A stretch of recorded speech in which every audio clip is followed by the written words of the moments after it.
kills under the command of a superior officer, he is not subject to being judged. But if a soldier kills on his own personal account, then he is certainly judged by a court of law.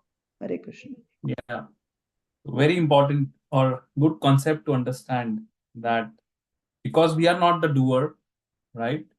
Um, so if we are acting for the pleasure of Krishna, then that's why it's called our karma. Like we are not getting any pious or impious uh, karma, like no punya, no path.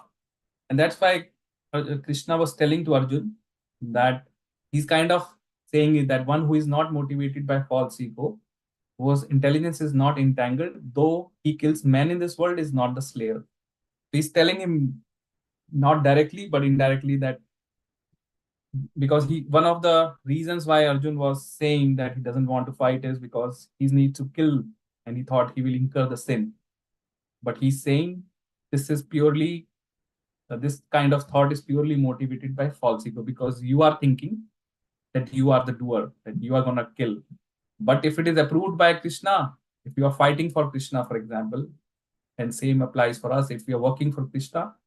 So no matter what the work is, but there is no sin involved, nor one is bound by that work, right? And Prabhupada gives that example, a soldier, like soldier when he fights for his country, he will kill uh, hundreds of terrorists or hundreds of people from other army, and he will get awarded. He will get Padma, like Paramveer Chakra or gallantry awards. And the same soldier, if it is not authorized and he comes home and he's not on duty and he kills someone, he's basically tried. He has to face the jail and maybe needs to get hanged for the act of killing. And only difference is action is same. Like same soldier is killing on the battlefield and same soldier is killing when he's not on duty at his home, but the sanctioning authority is there, right? First act is sanctioned by the army. He's basically fighting for his nation. Second one is not sanctioned by anyone. Like he's just acting on his own. So so that is the difference. So this verse basically says that all of us. One second, one second. What happened? Okay. Okay. So this I just put it on recording on YouTube so that those who are not joined can listen if they want. So that's why. Is it live or So recording? it's going to live, but then Oh, I don't need to upload it. okay, okay, okay. So So directly it will be directly, yeah, it recorded gets and live. recorded and it stays there. Okay, okay, So okay. That's we nice. save time and storage also. Sure, First sure. record and upload, so it directly goes. Yes. Okay. Okay. Thank you. So the one who is perfect and never in illusion, right? This purport says that who is perfect at doing everything and is never in illusion. Like it is only that person who acts for the with the understanding that I am not the doer.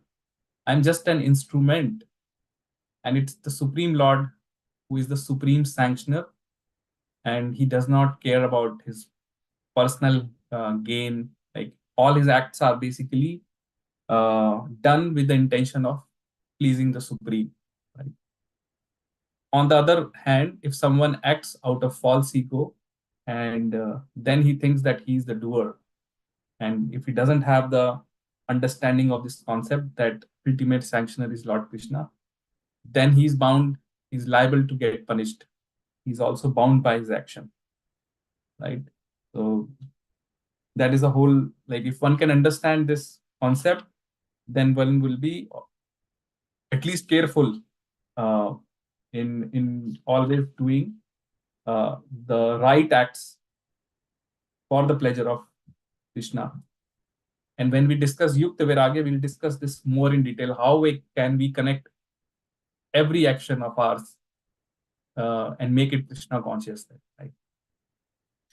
Literally any action we do throughout in 24 days can be changed. Just the change in consciousness, it can become a Krishna conscious act. Even sleeping also. Sometimes people think sleeping, how can one sleep in Krishna consciousness? That also can be done. Okay, so let's go next 18.18. 18.18, I think Lesh Prabhu and Sujata Mataji, can you read?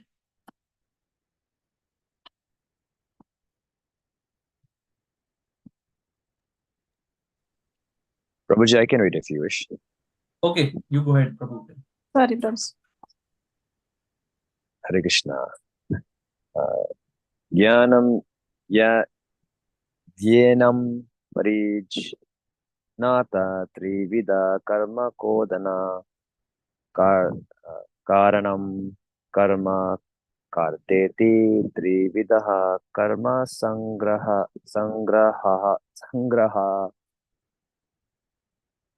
Translation by Srila Prabhupada Ki Jai. Knowledge, the object of knowledge, the knower and the knower are the three factors that motivate action. The senses, the work, and the doer are the three constituents of action. Purport.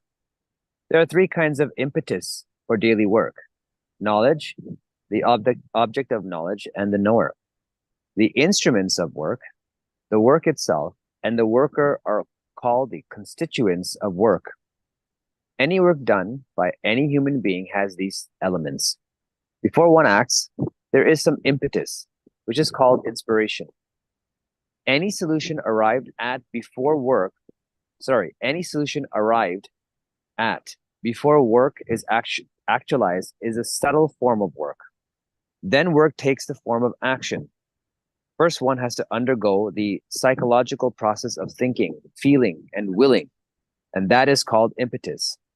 The inspiration to work is the same if it comes from the scripture or from the instruction of the spiritual master. When the inspiration is there and the worker is there, then actual activity takes place by the help of the senses, including the mind, which is the center of all the senses. The sum total of all the constituents of any activity are called the accumulation of work. Srila Prabhupada Ki Jai. Hare Krishna. Jai. So this goes more analytically about how the work is done. Like sum total of all activities is accumulation of work. The knowledge, the object of knowledge, and the knower. These are three factors. And let me share my screen 1 minute.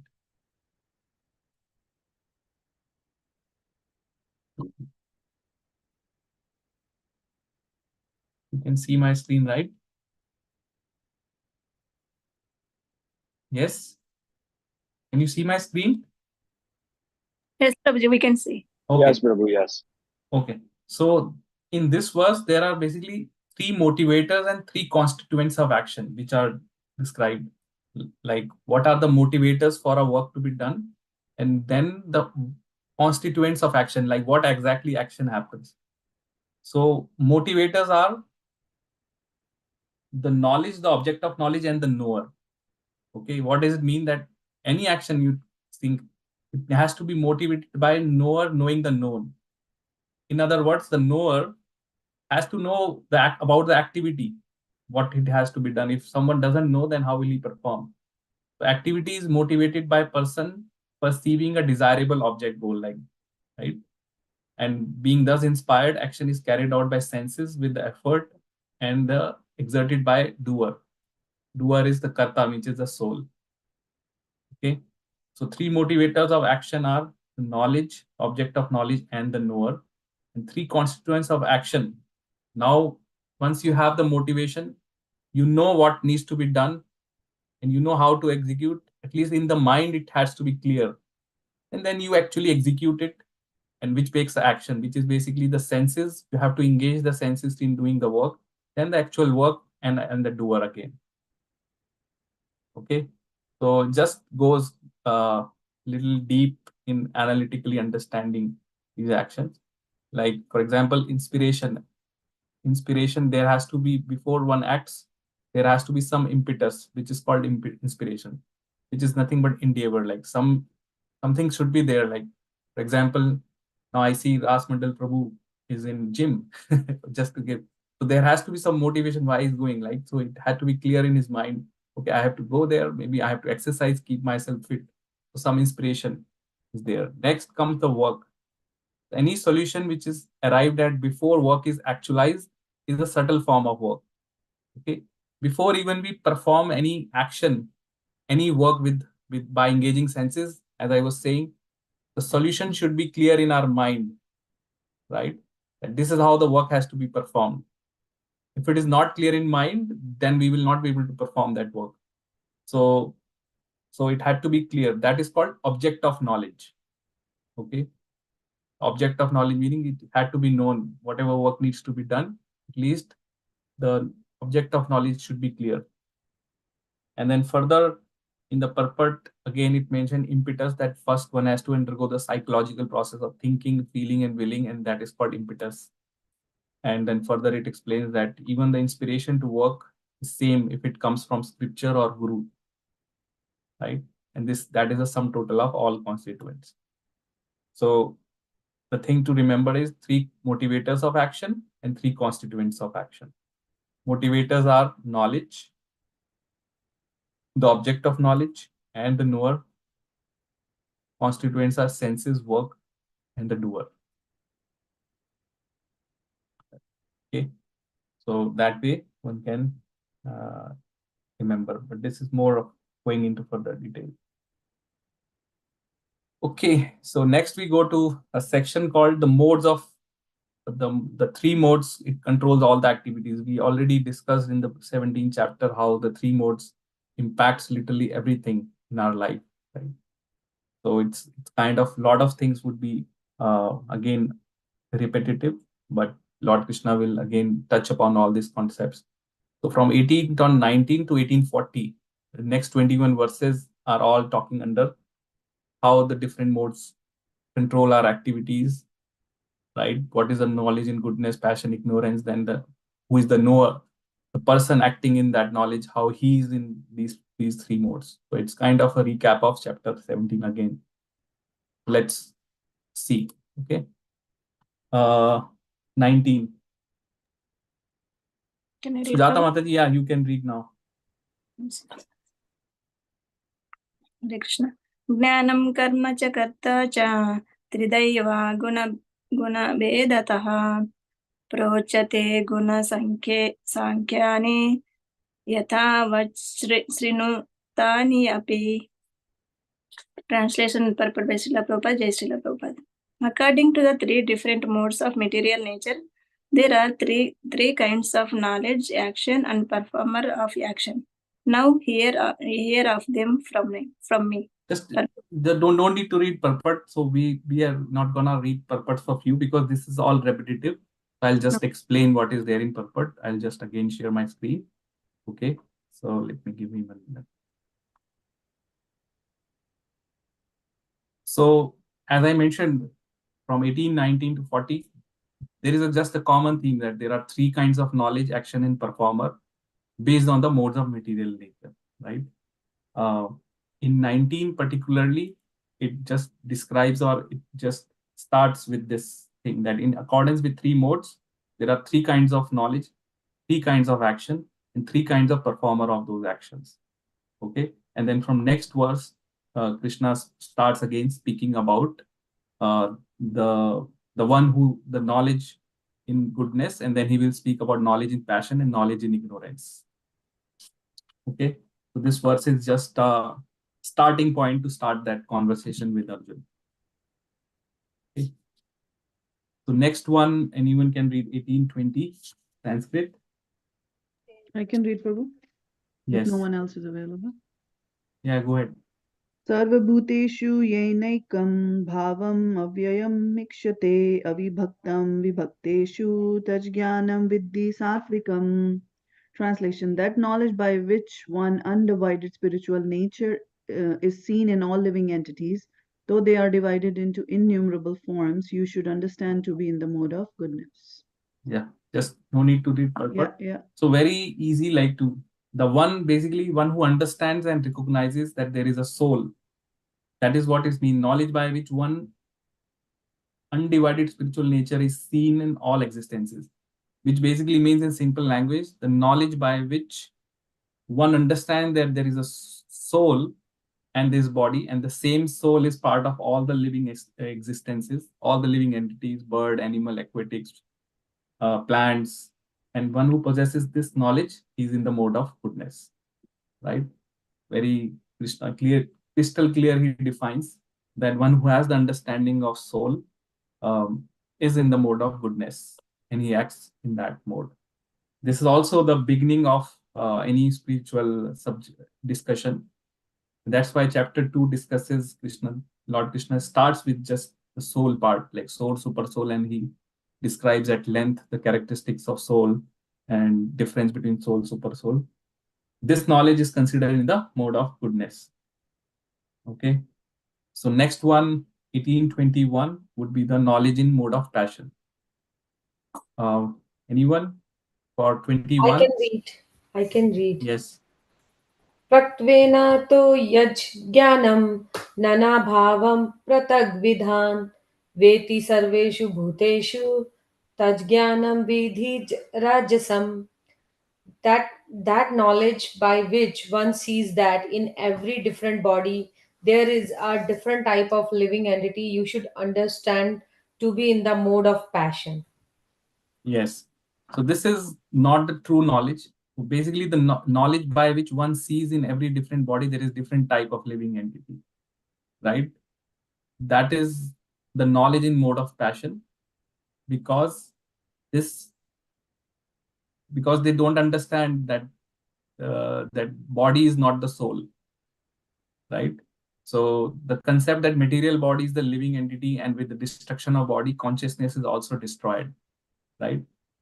So in the knowledge in passion, it's devoid of knowledge of soul.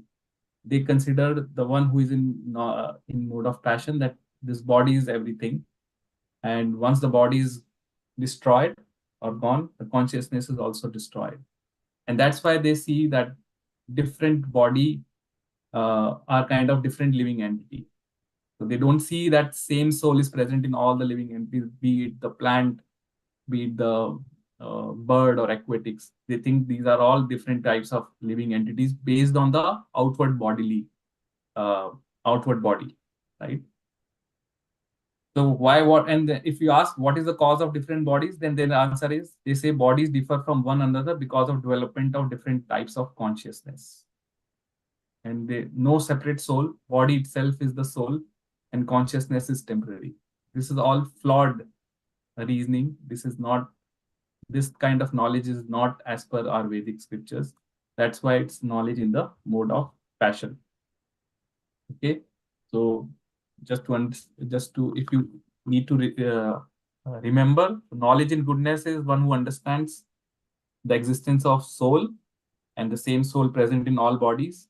That is goodness. Passion is one who do not recognize separate soul, and he thinks different living entities have different bodies based on their different types of consciousness. And once the body is destroyed, then the consciousness is also destroyed, and consciousness is temporary. This is kind of a more knowledge in passion. Okay, next one is the knowledge in ignorance. Prabhu, may I read? 1822. Hare Krishna.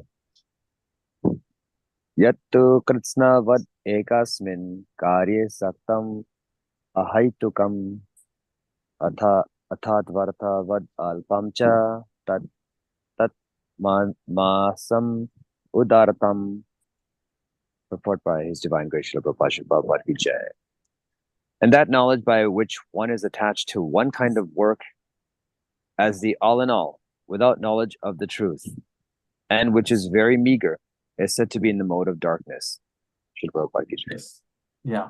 So this is the knowledge in ignorance, like in the mode of darkness. And this is the knowledge of common man, that they think they are too attached to one type of work, and work is everything. Work is all in all, right? You would have seen certain people giving this reasoning. Just work. Work is worship. All these fancy terms, right? They are too attached to one kind of work, and they think the whole goal of life is just to work.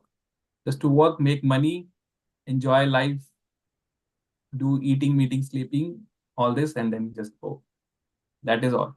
So that is, they don't even have knowledge of anything. This knowledge is very, that's why it's very meager, right? And no understanding of the actual truth, no understanding of God. For these kind of people, some of them are falling in atheist category. Money is everything. Money is the God. They think if we have money, we can basically get everything. So this is the knowledge of man, knowledge limited to body, because not developed through authorities or scriptural injections. Their knowledge is not developed by listening to the spiritual authorities or even listening to scriptural injunctions. It's totally limited at the bodily level. Just as Prabhupada used to say, that everyone is just acting at the platform of animal, like eating, mating, sleeping, defending, these acts. So same thing. For him, for some person who is in ignorance, God is money and knowledge implies satisfaction of bodily demands. So for them, as long as the bodily demands are getting met, they think they are happy, or they think that's the goal of life. Okay, no connection with absolute truth, no connection at all with the absolute truth, with God, and just like ordinary animals. So their knowledge is same as ordinary animals. Ordinary animals also living their life on the bodily concept. Their goal is also to satisfy the demands of the body. You look any animal, from the morning, they start looking for food. Where is the food? They start searching around. Throughout the day, they are gathering the food, eating, and sometimes they bring back, store it for if they had need to hibernate. But their whole consciousness is just to satisfy the demands of the body. Same. So the one who is in ignorance is acting at the animal platform. Okay. Okay, so let's do now 23, which is basically, we'll talk about actions, different actions. Actions in goodness, passion, ignorance again. So 23. I can probably, if nobody says. Yes, go ahead, go ahead. नेतं सङ्गरहितम् अरागाद्वेषतः कृतम् अफलप्रेप्सुना कर्म यत्तत् सात्विकम् उच्यते. Translation by Srila Prabhupada, Jai Srila Prabhupada. That action which is regulated and which is performed without attachment, without love or hatred, and without desire for fruitive results is said to be in the mode of goodness. Yes. So this one, I think we discussed in chapter 17 very clearly, like action in mode of goodness is, which is regulated by Shastra, it is authorized by Shastra, without attachment, without love or hatred. It is done as a matter of duty, without attachment to the work itself, or without any love or hatred. And any third part is without any desire, fruitive desire, no desire for enjoying the fruits of that work. Okay, so this is the mode of goodness. Now, Prabhupada in the purports says that he closely equates this mode of goodness with Krishna consciousness. However, any act done in Krishna consciousness, as we know, transcends mode. It goes into Shuddha Sattva, pure goodness. So Prabhupada, but it's very closely resemble the mode of goodness. So any action done for satisfaction of Lord Krishna, or which is Bhakti, Krishna consciousness, it becomes Shuddha Sattva. But it has those, it equates to the mode of goodness. Okay. So any act which we do with these keeping, which are regulated by Shastra, performed without attachment and with no desire of enjoying the fruits, it's just done as a matter of duty, is in the mode of goodness. Okay. Next, mode of passion. Let me read this one. 1824. Yattu kamepshu na karma sahankare na va punaha kriyate bahulyasam tad rajasam udharitam. But action performed with great effort by one seeking to gratify his desires, and which is enacted from a sense of false ego, is called action in mode of passion. Okay. So very clearly Prabhupada says there are three criteria. Action with great effort, like great effort, great energy is required. and the motivation is to gratify one's desires, which is again a material motivation, and which is enacted from a sense of false ego. False ego meaning that I am this body, so I am doing this act for the satisfying the needs of my body, for my family. Many times you would hear these kind of people say, "Oh, these devotees, why you are wasting time in devotees? Like, we have to work hard and satisfy the demands of the family, and that is it. God will be becoming happy. Like, अगर हम अपनी family का take care करेंगे, you work hard. That is first duty of a family householder. Why you are just going on and doing this bhakti and sankirtan and all that? So this is action performed, and they are very hardworking. Passion means always hardworking. Very high, like they will be very hardworking in the sense that very high aspirations in material life. So I want to be very aggressive. I want to go up the ladder in my company fast, no matter how hard I need to work. So they will always be very hardworking, very passionate about achieving something great in life. Like, I want to be a CEO, I want to be this, I want to be that. This is all passion. Because without passion, they can't even achieve anything materially high, right? So their whole actions are driven by that passion. Okay, but then by doing that, they got a lot of misery, mental misery, because a lot of stress, a lot of anxiety, right? Unnecessarily they are taking. I was giving an example last class, right? A person very highly qualified from IIT and IIM, he committed suicide at the age of 32 because he could not handle that much stress which was at his workplace. So these are the people in mode of passion, that they have so passionate about achieving something in their life, and then they go to great strength to achieve that, but their desire is to gratify the senses, and their whole action is driven from the sense of false ego at the bodily level. Okay, so this is the mode of passion. Next comes last the mode of ignorance, which is tamoguni. Okay, I see Sita Sevika Mataji joining. Thanks. So 25. Maybe Nityatipta Mataji, you can read Sanskrit. Yes, Prabhu. 25. Anubandham kshayam hinsam anapakshaya cha paurusham mohad arabhyate karma yattat tamasam uchyate. Translation by Srila Prabhupada. Srila Prabhupada ki jai. That action performed in illusion, in disregard of scriptural injunctions, and without concern for future bondage or for violence or distress caused to others is said to be in the mode of ignorance. Yeah. Yes. So this we know, mode of ignorance is action performed in illusion, which is disregard of scriptural injunction. Disregard meaning it goes against the scriptural injunction, right? And without concern of any bondage, and without concern of violence or distress it may cause to others. No consideration at all. This is like purely mode of good ignorance. So they don't care whether my action will inflict injury to others, whether it may cause distress to others, whether it may cause violence. For example, the action of eating non-vegetarian food, no consideration whether it caused distress to the animals, how the animals are slaughtered. Only motive is just to satisfy our senses, tongues, right? This is ignorance, mode of ignorance, without concern of future bondage, that this is the sinful act. You're taking the life of an animal. How can we be happy? No consideration is say देखा जाएगा जो होगा बाद में, किसने देखा है next life, अभी तो enjoy करें, let's enjoy whatever. So no consideration of any authority, scriptural authority. They even disregard. They think the scriptures are again also man-made, like someone would have written these scriptures. What is the surety that the scriptures, what they are saying, is not motivated by someone's own mental concoction? That is their thought process, right? So all these people, ultimately, Prabhupada writes in the purport that they have to meet the agents of Yamraj, Yamdut.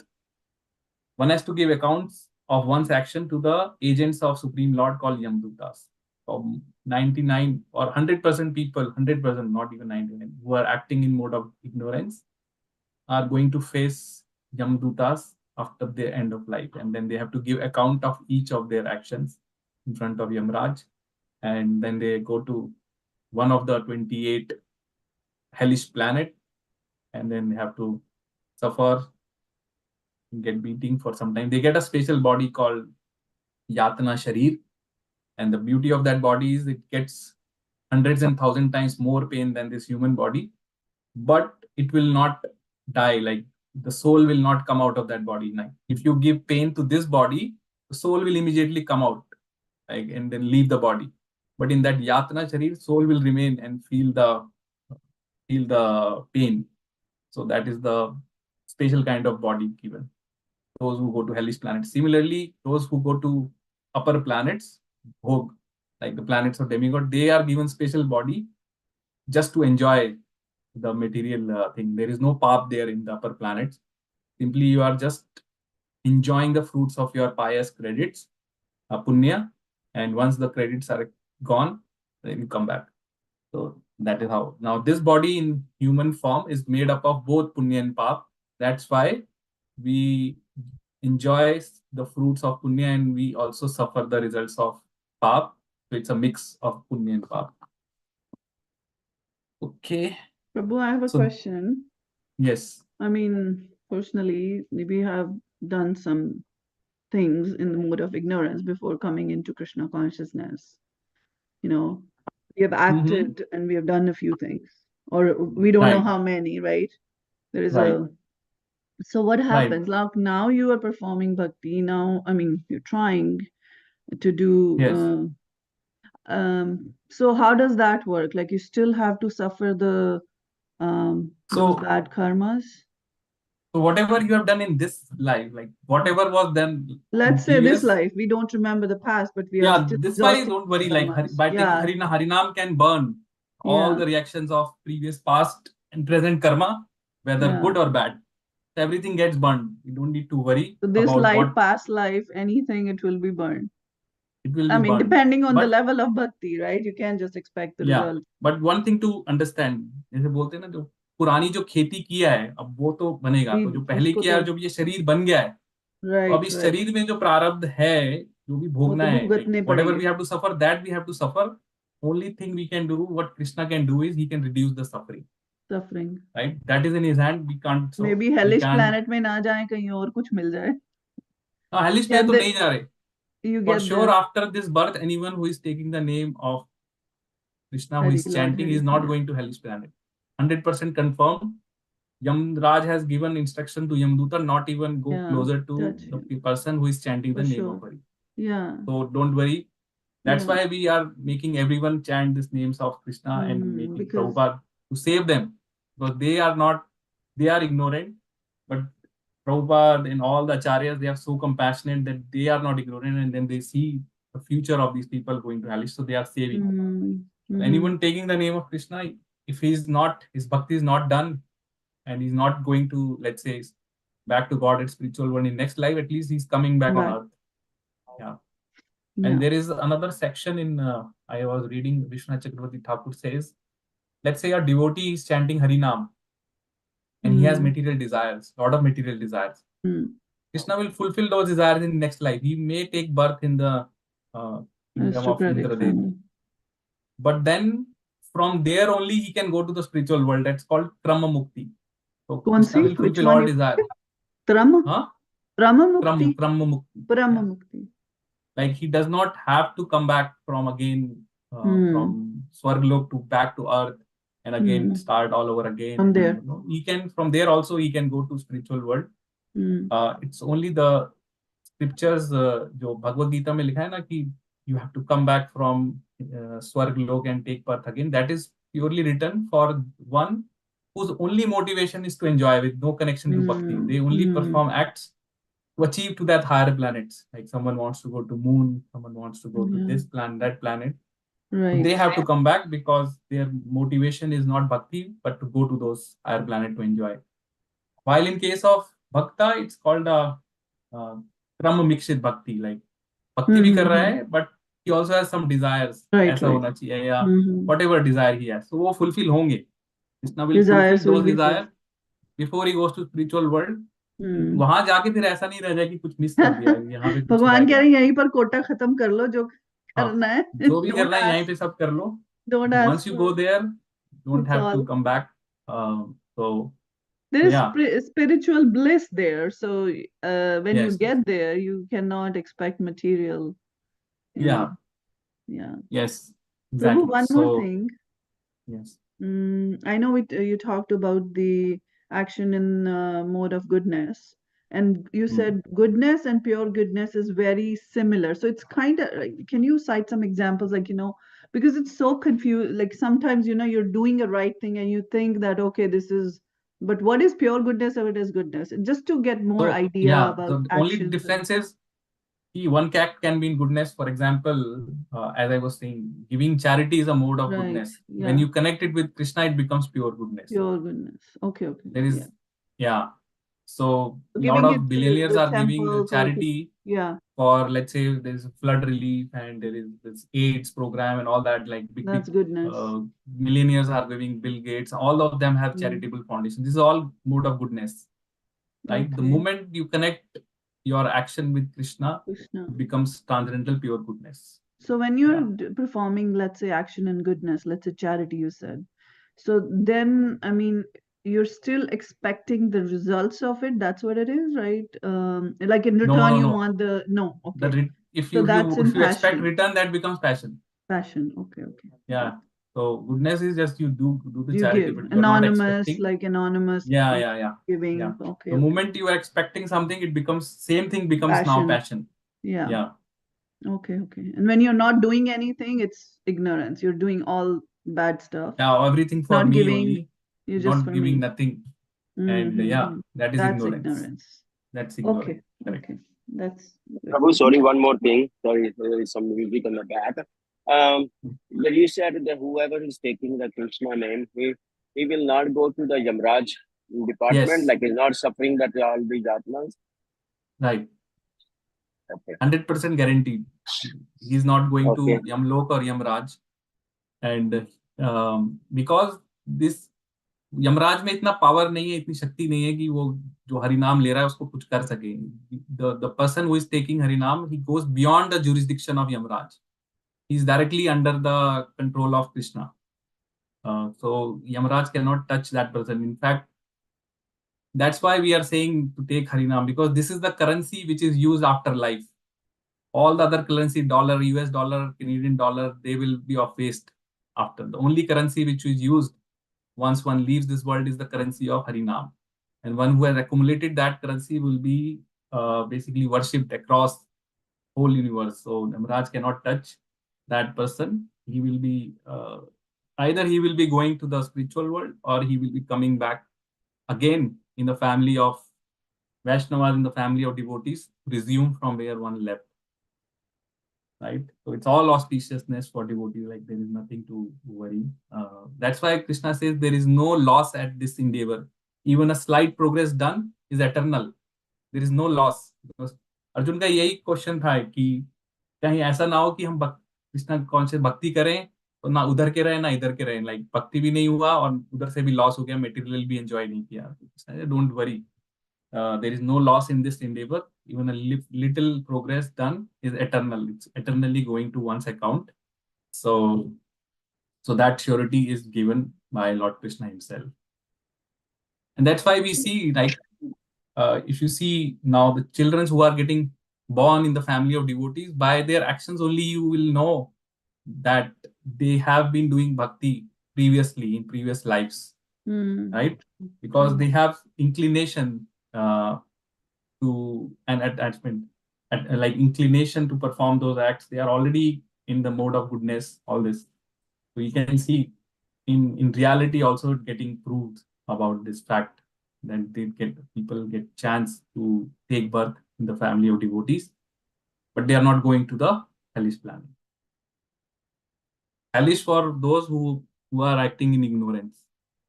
So look, just even after saying them, they just ignore. Then they have to meet what to do. They need to be punished. Okay, so let's go 27.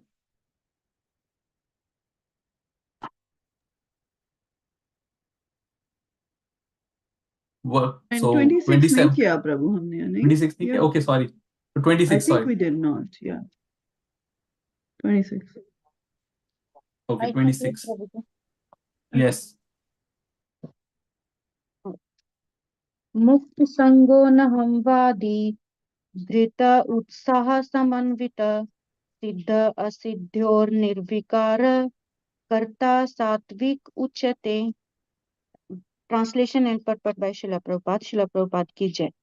One who performs his duty without association with the modes of material nature, without false ego, with great determination and enthusiasm, and without wavering in success or failure is said to be a worker in the mode of goodness.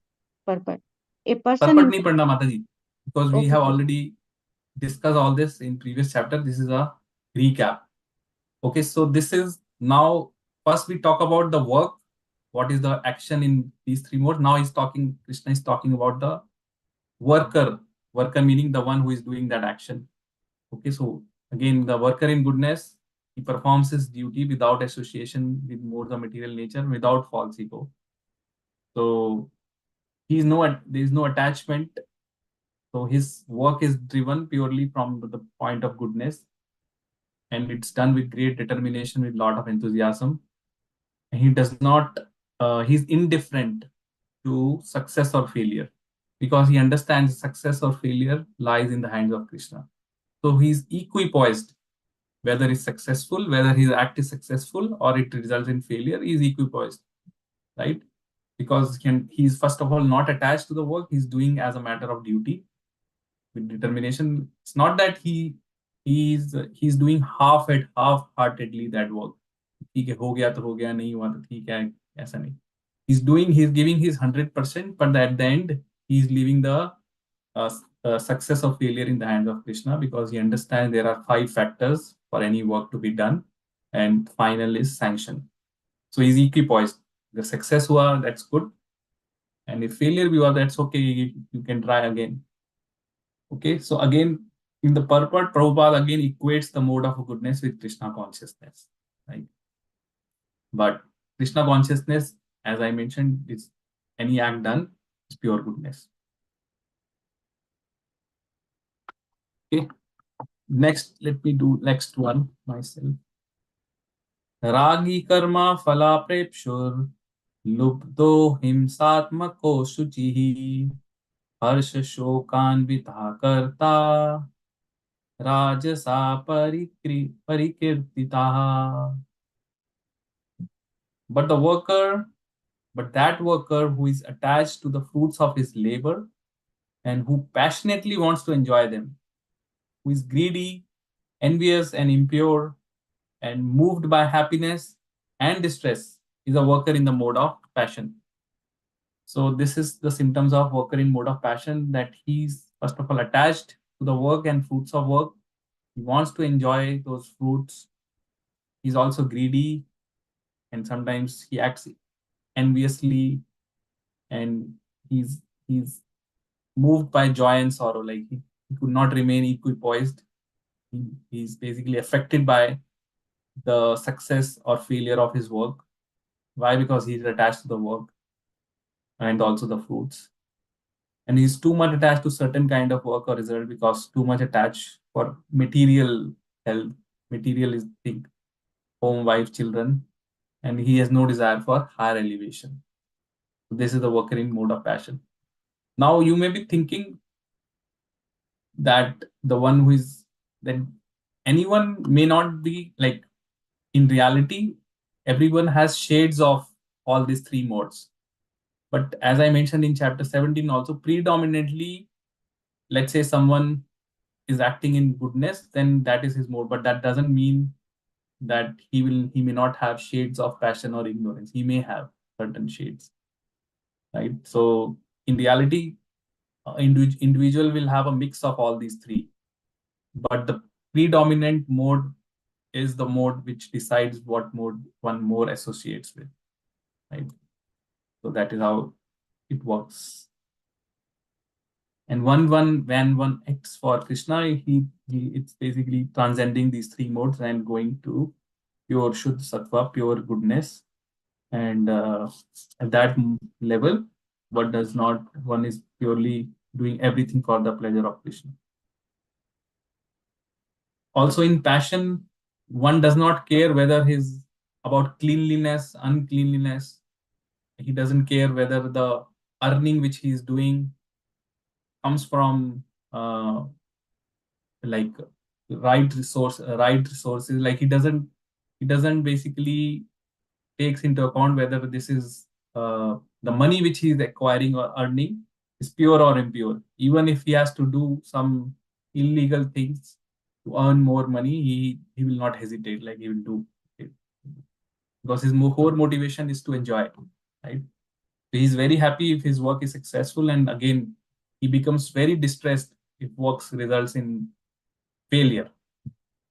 That is the mode of passion. And again, passion means a lot of passion. Like he's doing very hard work, working day and night, sometimes 7 days a week, right? So this is all passion.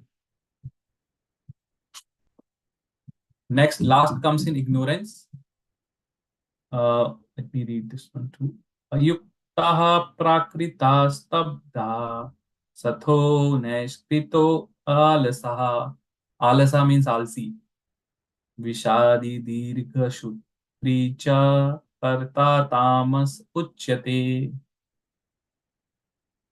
And this is the worker who is always engaged in work against the injunction of scriptures, who is materialistic, obstinate, cheating, an expert in insulting others, oh my God, who is lazy, always morose, and procrastinating, is a worker in the mode of ignorance. So all bad things which we can think of are found in the worker who is mode of ignorance. Like, first of all, he is acting against the injunction of scriptures. Then he's materialistic, obstinate. Stabda means obstinate.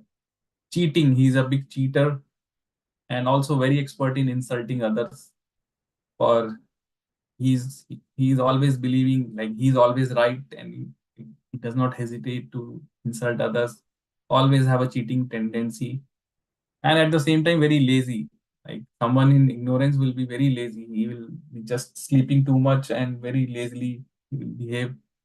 Always morose and procrastinating. Procrastinating meaning always complaining nature. यार ये नहीं हुआ, ऐसा नहीं हुआ, ये हुआ, yeah, always. So such workers are situated in moodness. So Prabhupada says that the worker in passion, he will feel some temporary happiness because he is passionately working and desiring to enjoy. But for one in ignorance, there is no happiness, even no material happiness. It's all misery. Misery at the beginning, misery at the end. Total life is completely misery. Right? They can't even fulfill their materialistic duties also because they are so lazy. Even though they have some duty, they do not do it properly, and they always put it aside to be done later. बाद में करेंगे, like that. So they always appear to be also morose and procrastinating. Anything which can be done in one day, they drag it for months and months and days, like years, like that.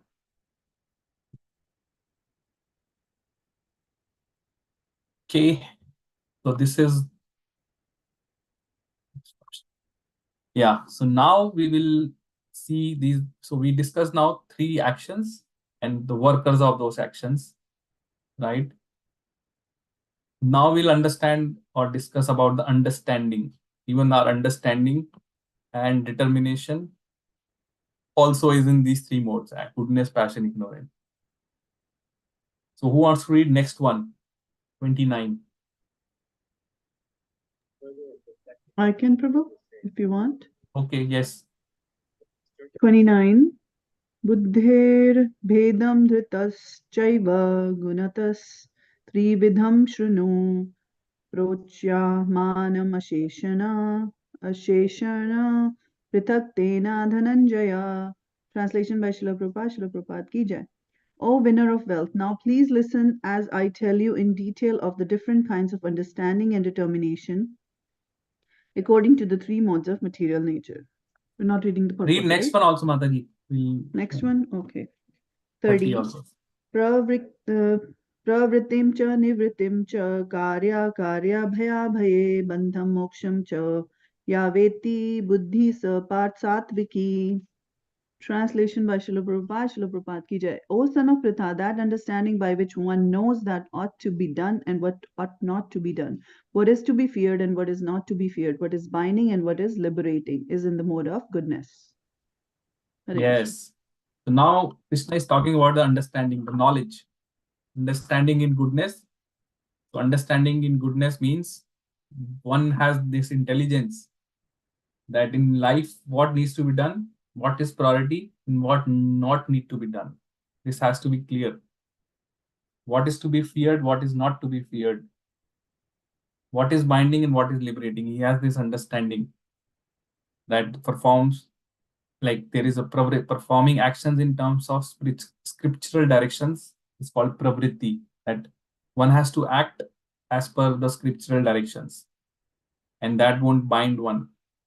And while if one does not act as per scriptural injunctions, first of all, such actions will lead to the pap, and it causes suffering and also causes entanglement.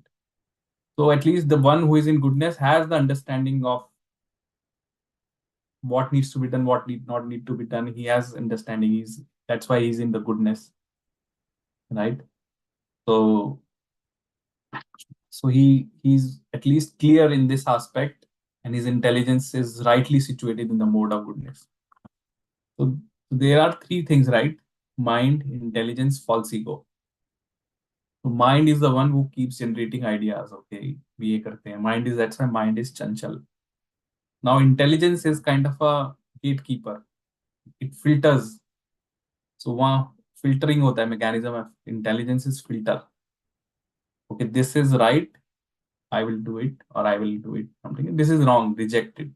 This is right, this is wrong, reject. So accept, reject. This is the function of intelligence. Now someone whose intelligence is in goodness will be rightly able to do this. And someone whose intelligence is corrupted, meaning who is in passion and ignorance, he will not know what is right and what is wrong. And you can't even argue with these kind of people because they have to lose their sense of understanding, right?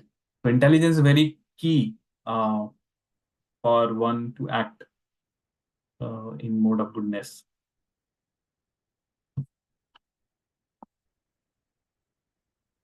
And this mind, intelligence, false ego is not something which is new, meaning when we take birth, we get this new body. But this mind, intelligence, false egos are carried over from all the previous birth, meaning they are keeping the impressions of all our previous millions and millions of birth which we may have taken. So this doesn't change. Mind, it only changes when one is going back to the spiritual world. Then your material mind, intelligence, false ego, which makes your subtle body, remains here, and one gets a spiritual body and spiritual mind, spiritual intelligence, spiritual ego, real ego. So one goes with that to the spiritual world. But till the time we are in the material world, this mind, intelligence, false ego, three things will go with us wherever we go. Soul, super soul, and these three things will go travel. So that's why when we take Harinam, right, it's called Cheto Darpan Marjanam, like it is cleansing our mind and for all the past contamination which have happened for so many millions of lifetimes. That's why it takes time overnight, because it took so many millions of lifetime to get contaminated. So it's not possible quickly in 1 or 2 years to remove the contamination which is there from so many years, so many millions of lifetimes, right? So it takes time, but process works, and those who are doing will know that yeah, it is working. So now we go to 31. 31 and 32 we can do together. So maybe next, whoever wants. Venkat Prabhu, you are there? Venkat Prabhu is not here, Prabhu, today. Not here? Okay. Maybe you can read Mataji then, 31 and 32. Prabhuji. यथा धर्मम् अधर्मं च कार्यं च अकार्यम् एव च अयथावत् प्रजानाति बुद्धिः स पार्थ राजसी. Translation: O son of Partha, that understanding which cannot distinguish between religion and irreligion, between action that should be done and action that should not be done, is in the mode of passion. Next one also read. Verse 32. अधर्मं धर्मम् इति या मन्यते तमसावृता सर्वर्थान् विपरीतां च बुद्धिः स पार्थ तामसी. Translation: that understanding which considers irreligion to be religion and religion to be irreligion under the spell of illusion and darkness, and strives always in the wrong direction, O Partha, in the mode of ignorance. Hare Krishna. Yes. Hare Krishna. So you see here how the intelligence gets corrupted. The understanding in passion is his intelligence is corrupted and also is always working perversely, meaning in wrong direction. And this person in mode of passion, he could not distinguish between what is religion and irreligion. He cannot distinguish between what action to be done and what action should not be done. The intelligence is corrupted, and because of that, sometimes he will do acts thinking these are the right ones, though they are wrong ones, like they are not as per scriptural injunction, right? So because his intelligence is not right, so intelligence in the mode of passion always working in reverse, like perversely. And these people sometimes they actually reject also the religion. They say this is all nonsense and all that thing, like only thing, because everything is kind of driven by the desire to enjoy materially, and they lose the sense of right wrong. Only motivation is to just keep enjoying whether right wrong. And that's why we see, like in India, like if you go, so many scams, so many problems, everyone is corrupted, like everyone is cheating, having a cheating tendency. So people don't hesitate to take bribes. So they don't know what is the impact. Today you are taking bribe, tomorrow you have to suffer in the hellish planet for that act. They don't first of all know and don't want to be known. Right. So all their views, all their activities, whole thing, their whole thought process is misguided. Right. So everything is like very topsy-turvy. They think truth, the real truth which is there, they think that is untruth, and they accept what is untruth to be truth.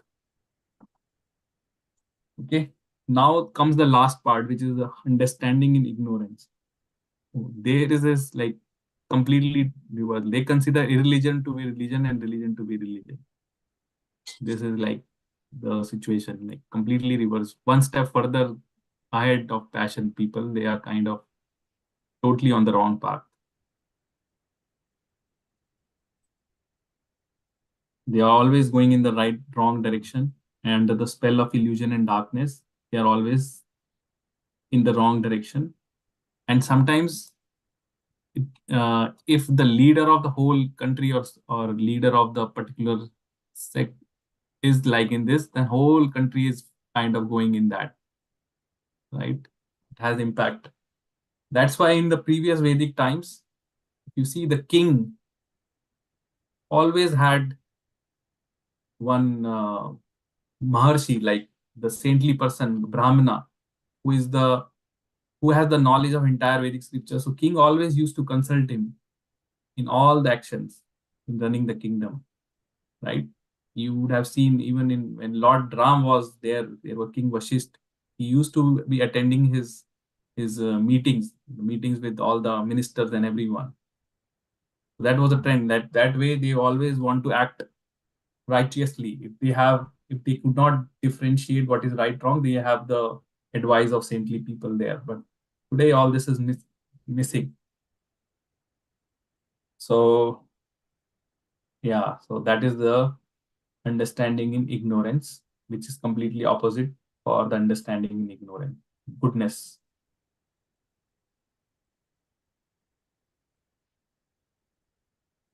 Next, we go to determination part. Determination is also divided in goodness, passion, ignorance. So 33, 34, 35 talks about the determination.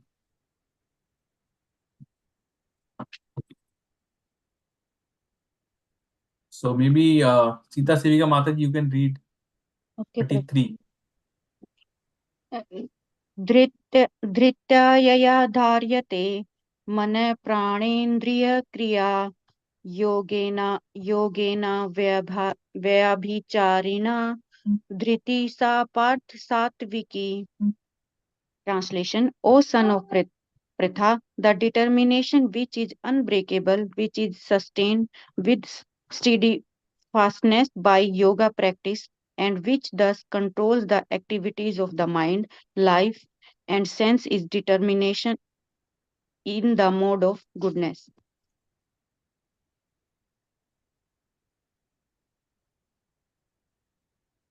We cannot hear you. Yeah. So determination in goodness is very, very strong. Like someone who is determined and in goodness, no matter how many obstacles comes in his way, he is determined to complete, because he is acting on the like he has the understanding that any action needs to be done, and then 5 factors are there, and ultimately the sanction of Supreme needs to be there. So he acts with that consciousness and with that determination. That's why it's unbreakable. And it's also sustained with steadfastness by yoga practice, controls the activities of the mind, life, and senses. And then there is this specific word comes in this avyabhicharinya. Like if we look at the word-to-word meaning, it means without any break. And Prabhupada says it indicates that persons who are engaged in Krishna consciousness are never deviated by any other activity. Like they are clear about their goal and they keep moving with enthusiasm in progressing on the path of bhakti, and they are not deviated by any activity, any other activity. Right? So that sort of determination is the mode of goodness.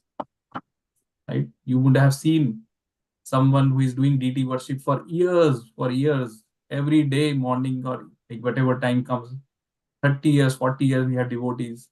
This is all mode of goodness, very strong determination. No matter what happens, they are gonna do same. Someone doing preaching classes, they are taking classes. You would have seen the gurus, like no matter how unhealthy they may be, how much discomfort may be happening for their bodily level, they are continuing with that preaching because they are driven by this determination, which is unbreakable, that drives.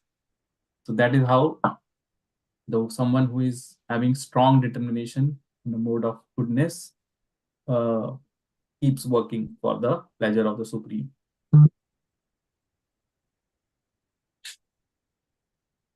Okay, so next I'll read just one line here. Yaya tu dharma kamarthan dhritya dharayate arjuna prasangena phalankankshi dhriti sa partha rajasi. The word comes rajasi, means this is rajoguna. And the translation goes, and that determination by which one holds fast to fruitive result in religion, economic development, and sense gratification is of the nature of passion. So the determination in passion is basically is driven by fruitive results in religion, economic development, and sense gratification. That is the main goal. Again, anything passionate, this is all related. Whenever there is a desire for fruitive results, it becomes passion. Same act which could be in goodness becomes immediately in passion as soon as there is a expectation of fruitive result or economic development or sense gratification. It becomes passion. So that is the determination in passion. They also have determination, but that determination is driven by a lot of passion in achieving certain results in economic development or for sense gratification or for achieving some fruitive results. Okay, so that kind of determination is kind of rajoguni, in a rajoguna.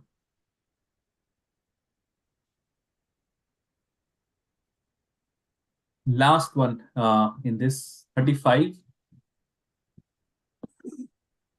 I can read, Prabhu. Yes. यया स्वप्नं भयं शोकं विषादं मदम् एव च न विमुञ्चति दुर्मेधा धृति स पार्थ तामसी.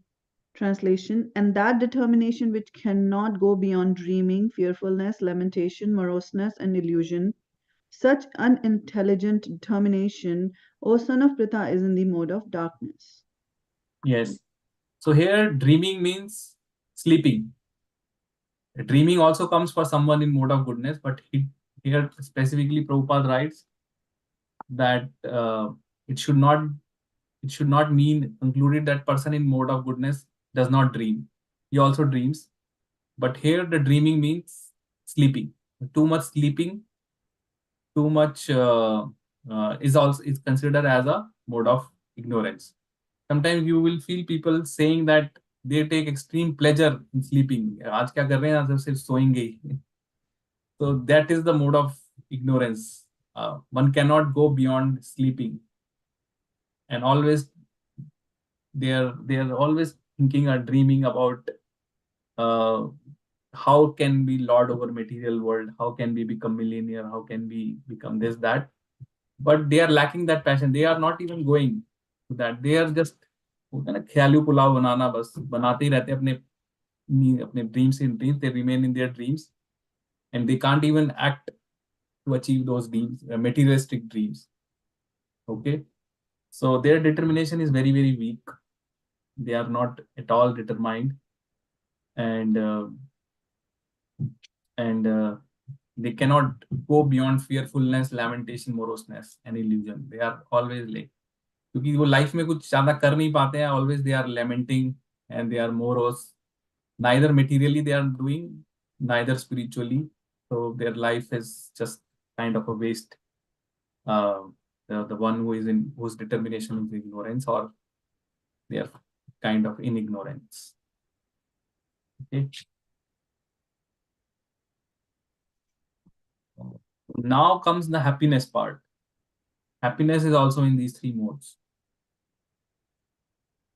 So 36, 37, Krishna will start, and then 38, he will describe 36, 37, 38, 39, the happiness part, how the happiness is in these three modes. So 36, 37 together, I think it's there. I can Sujata read. Mataji? Okay. Oh, you can want? Okay.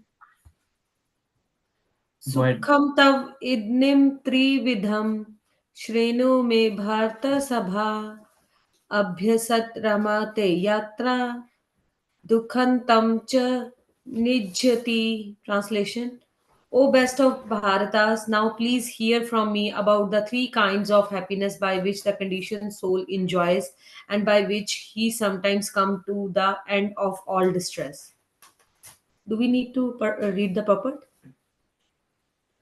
Purport: Sorry, a sir. conditioned Read soul, purport, yes. a conditioned soul tries to enjoy material happiness again and again. Thus he chews the chewed. But sometimes, in the course of such enjoyment, he becomes relieved from material entanglement by association with a great soul. In the other words, a conditioned soul is always engaged in some types of sense gratification, but when he understands by good association that it is only a repetition of the same thing and he is awakened to his real Krishna consciousness, he is sometimes relieved from such repetitive so called happiness. 37. Yattad agre visham ive pariname mratapomam tat sukham sattvikam proktam atma buddhi prasadajam. That what is which in the beginning may be just like poison, but at the end is just like nectar, and which awakens one to self-realization, is said to be happiness in the mode of goodness. Purport. In the pursuit of self-realization, one has to follow many rules and regulation to control the mind and the senses, and to concentrate the mind on the self. All these procedures are very difficult, bitter like poison, but if one is successful in following the regulations and come to the transcendental position, he begins to drink real nectar and he enjoys life. Yes. So now Lord Krishna is talking about, after talking about the knowledge in three modes, then the the action, knowledge, determination, and the worker. Now he's talking about happiness. So conditioned soul, the symptom of conditioned soul, why is here in the material world, is because he's trying to enjoy material happiness again and again. This is kind of going for so many lifetimes. And he keeps on trying to enjoy, but he could not fully achieve satisfaction because this material world is dukhalyam, like it's not a place of enjoyment, it's a place of misery.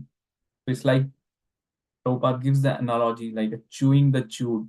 Like we have seen the sugar cane, you put it in the machine, some nectar comes, then you put it again, some comes, but at the end, it becomes completely without any juice.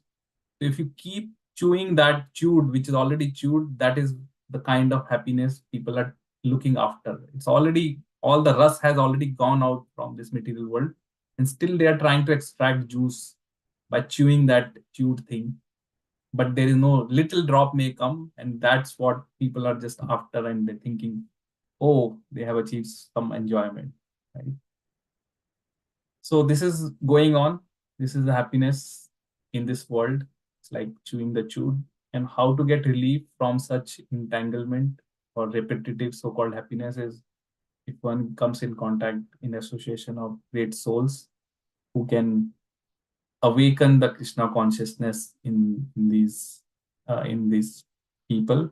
That is the some relief from this repetitive material happiness or chewing the chewed kind of thing, right? So then Krishna explains in 37 what is the happiness in goodness. Happiness in goodness is, it appears like a poison in the beginning, but towards the end it ends in the nectar. So in the beginning there may be certain rules and regulations which may look very difficult for us to perform, but at the end the result is always nectar, result is always auspicious. This is happiness in goodness. At the very onset you won't feel happy, but at the end it results in happiness, right? So, and also it awakens one to self realization. It awakens one, like for example, when you start any activity in Krishna consciousness, initially it may look difficult, but later it becomes easy, right?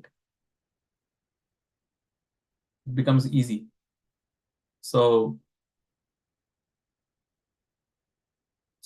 in pursuit of self, Prabhupada writes, in the pursuit of self-realization, one has to follow many rules and regulations to control the mind and senses and to concentrate the mind on the self. All these appear very difficult, but at the end, when one follows these rules and regulations and he comes to the transcendental position, meaning he starts enjoying, he comes to this transcendental realization, then it all ends in nectar.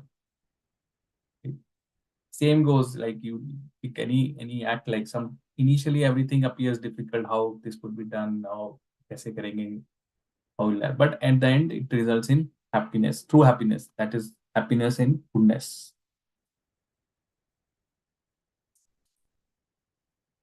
Next comes happiness in passion, 38. Who wants to read 38? I can read first. Okay.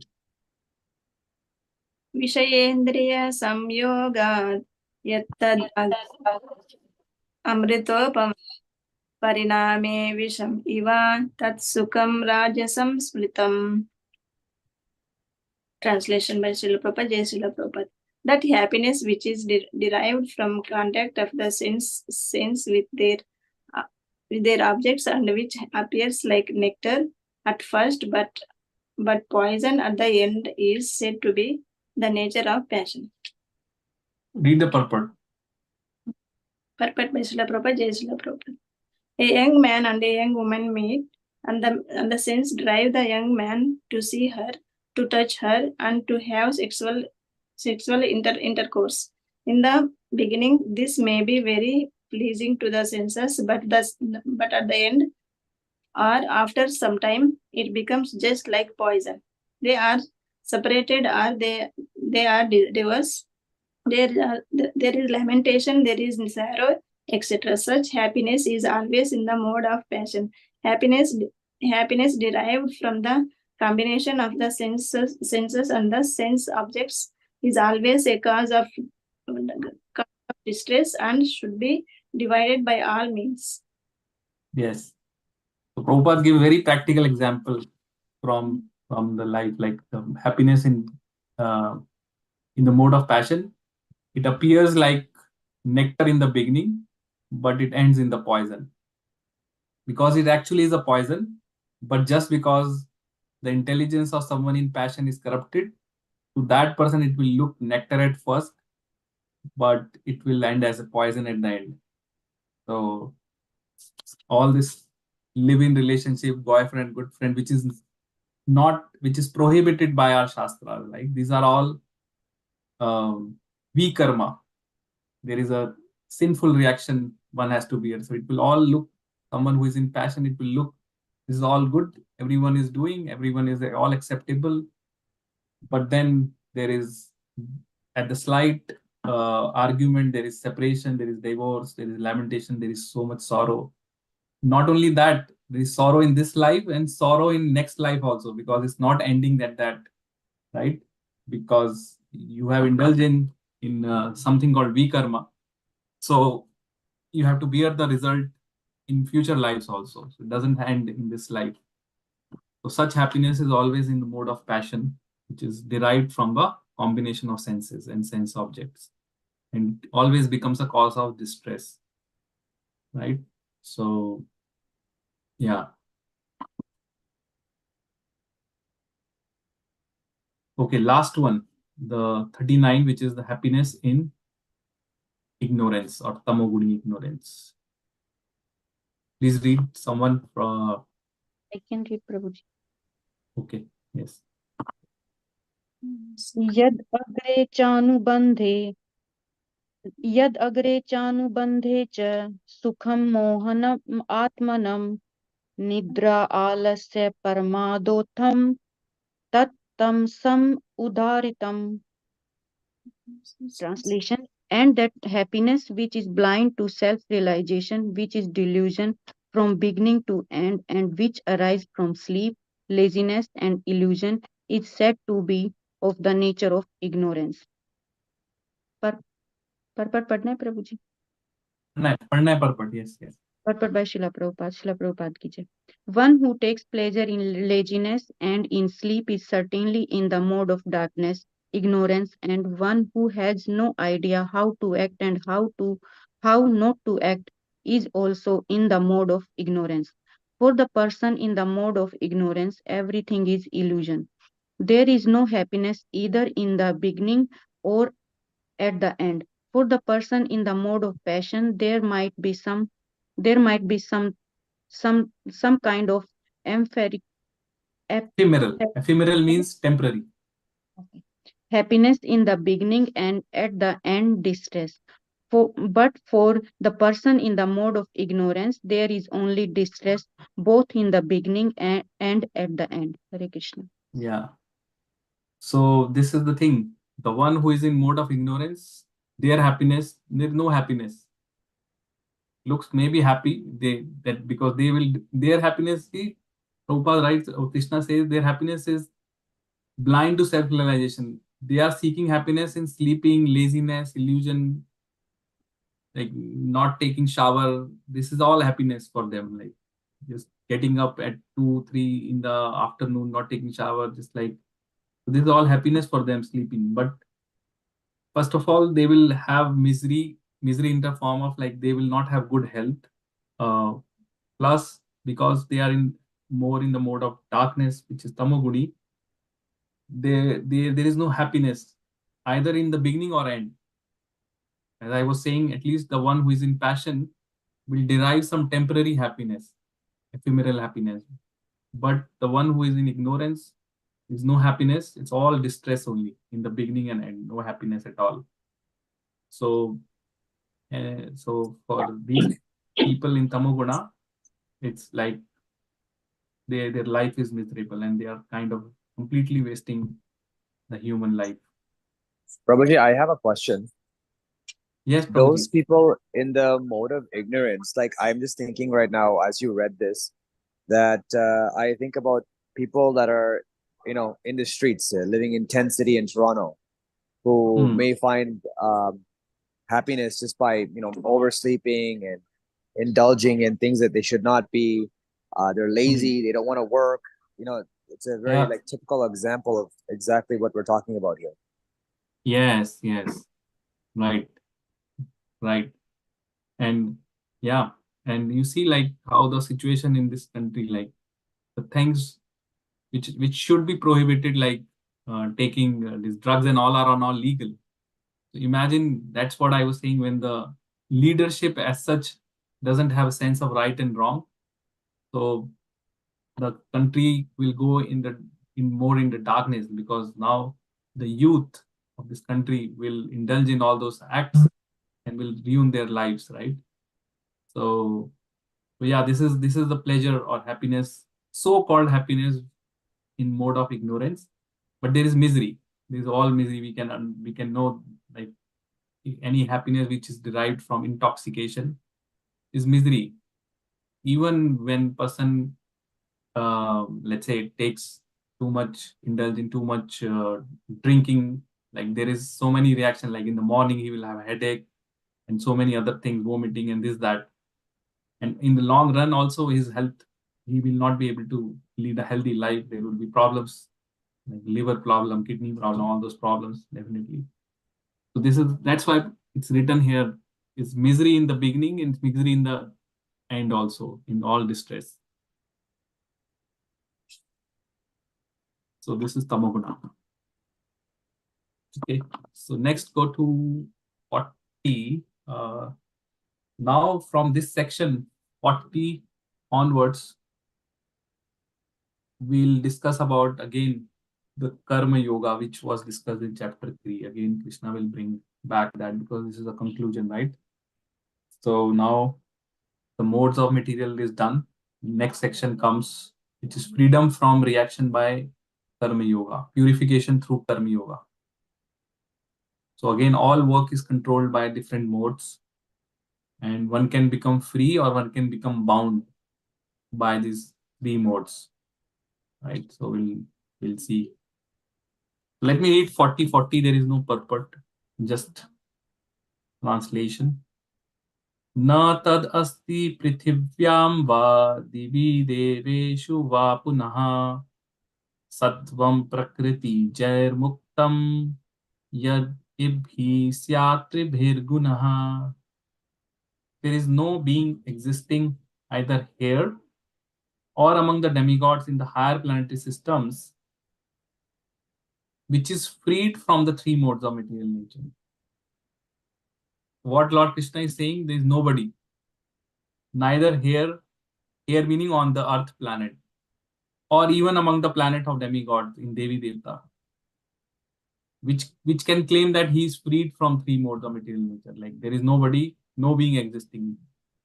It's clearly a blanket statement. Krishna saying anyone who is in this material world is impacted or affected by these three modes of material nature. Okay. So there is nobody, neither in demigod. That's why Krishna was saying in chapter 7 or 8 that the worship of demigods or Devi Devtas is imperfect and it's not in right direction, because even they are under the mode of material nature. How can they give someone any spiritual credit or spiritual benefit if they themselves are in mode of material nature, right? At the max, they can give material benefits, which is also they have to depend on the sanction from the Supreme. So, Prabhu, I have a question. yes. So hellish planets are all in the mode of ignorance, correct?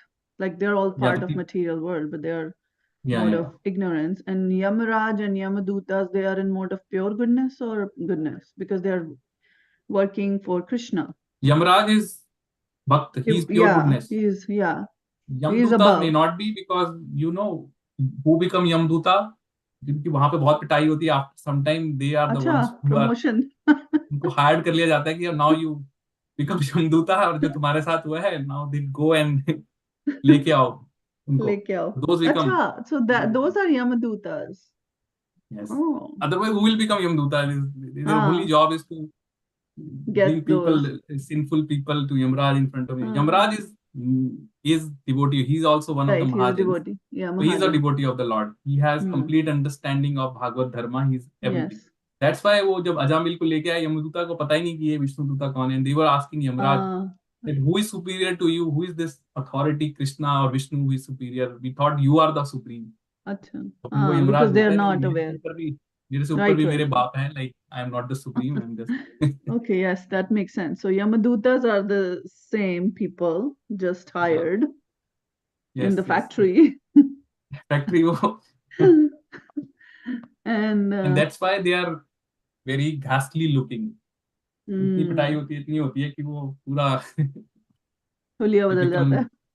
हाँ. That's why I was hearing one class for someone. He says even in the material world we can identify कि ये person यम काफी उसकी यम वहां से हो क्या है, उसकी दिखने से ही पता लग जाएगा कि बड़ा वो. हाँ. Yeah. So wow. That's amazing. So Yamraj is Mahajan, one of the pure devotee of the Lord, Mahajan. Correct. Yeah. Okay. I would even rate Yamraj as above demigods also, because he is one of the Mahajans. And he is pure devotee of the Lord. Yeah. Pure devotee of the Lord. Yes. Yes. Okay. Yes. Makes sense. Thank you, Prabhu. Yeah. Okay. So next 41. Now we'll discuss about because this section talks about the karma, so it will talk about Brahman, Kshatriya, Vaishya, Shudra. What are their karmas? What are their prescribed duties? Okay. Important to know for us, particularly those who have recently taken Brahmin initiation, right?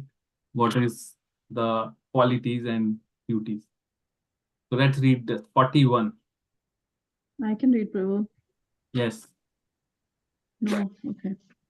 Brahmana Kshatriya Visham Shudranam cha parantapa karmani pravibhaktani swabhava prabhavair gunai. Translation.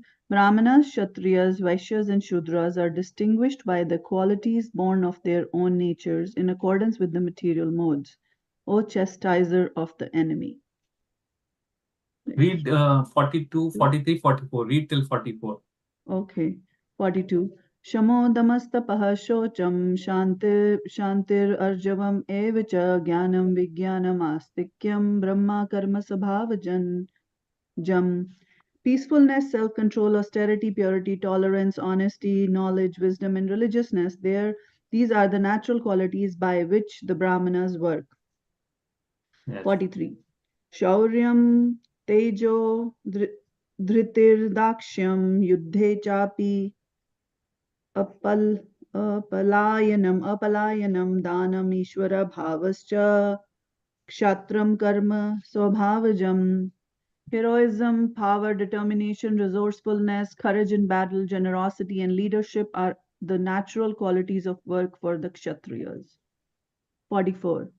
Krishigo rakshaya vanijyam vaishya karma sabhavajam parichayatmakam karma shudra syapi swabhavajam. Farming, cow protection, and business are the natural work for the Vaishyas, and for the Shudras, there are labor and service to others. That's it, Prabhu, right? Let's discuss these three. So Krishna is talking about the qualities of 4 varnas. And we all know there are 4 varnas: Brahman, Kshatriya, Vaishya, Shudra. Right? And Prabhupada says in Kali Yuga, everyone is born in as Shudra. Right? So Brahmanas have 9 qualities. Shamo, this verse is very famous or often quoted verse also whenever we talk about qualities of Brahmana. Peacefulness, like Brahmana is always peaceful.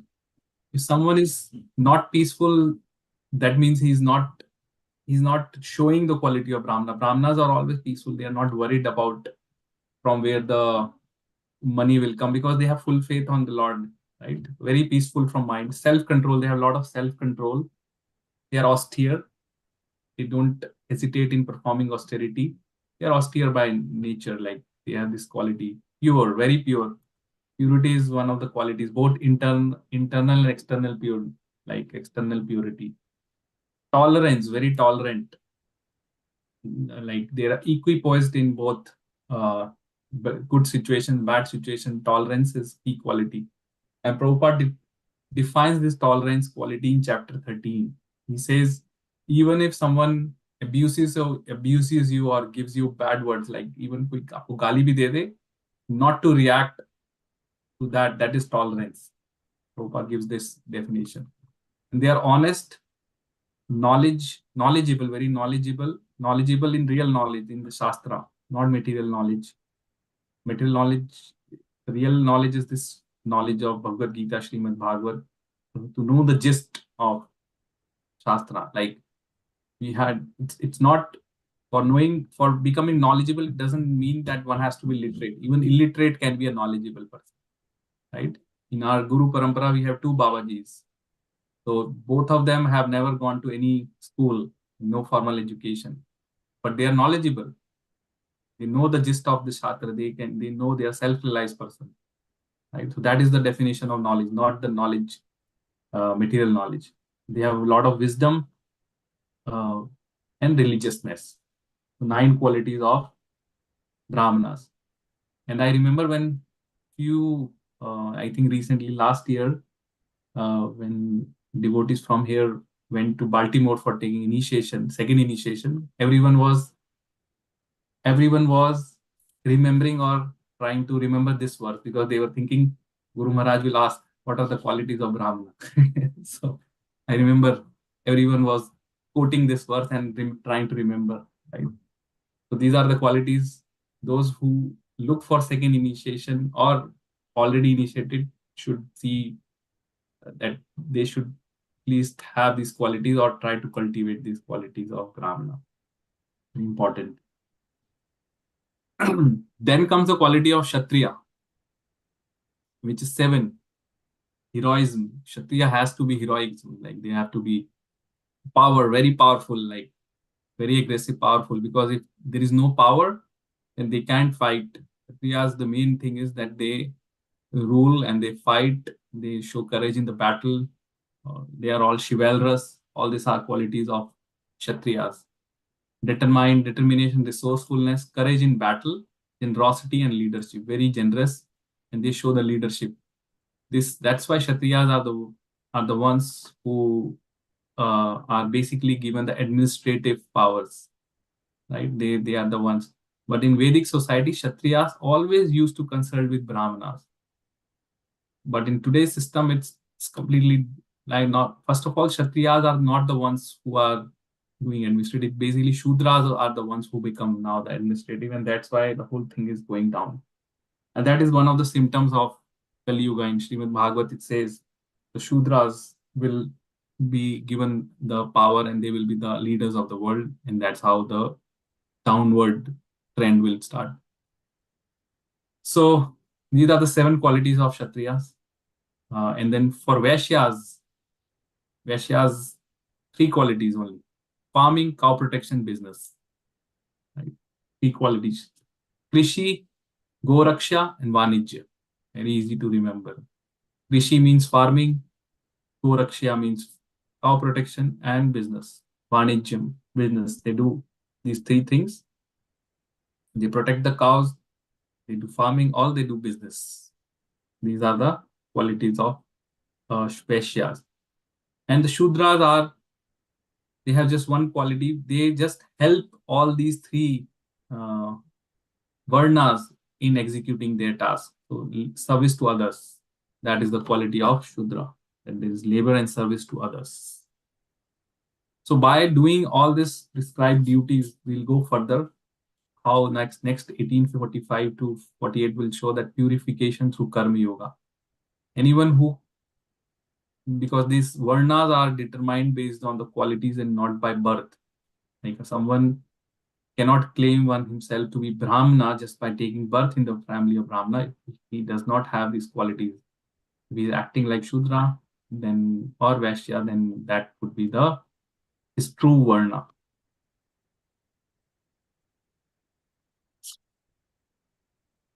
So 45, let me read. This is just one liner only again. 45. Swe swe karmani abhiratah samsiddhim labhate naraha swakarma nirata siddhim yatha vindati tachrunu. It says, by following his qualities of work, every man can become perfect. Now please hear from me how this can be done. Now Krishna will talk about Karma Yoga, purification through Karma Yoga. So anyone can become perfect just by following his duties of work. And from 1846 onwards, Krishna will talk about how to perfect it. Let's read 1846. Krishna Prabhu, a question here. Yes. Now, here they are telling that different qualities of Brahmana, Kshatriya, and Shudra, but in Yes. this world, we are doing multiple jobs. Like we are following the qualities of Brahmana, trying to follow the qualities of Brahmana, working as a Kshatriya and Shudra. So where we are? Good question. Because it's all upside down, like topsy-turvy. So All messed up. all mixed. Yeah. But see, from qualities perspective, it still doesn't stop us to cultivate these qualities. Now, when we come to work, yes, we all are working like Shudra. Basically, the Brahmanas don't work for anyone else. That is the Brahmana. But here, everyone is working for someone. So that is the last Shudra. That's why Prabhupada says everyone is on Shudra here in the Kali Yuga.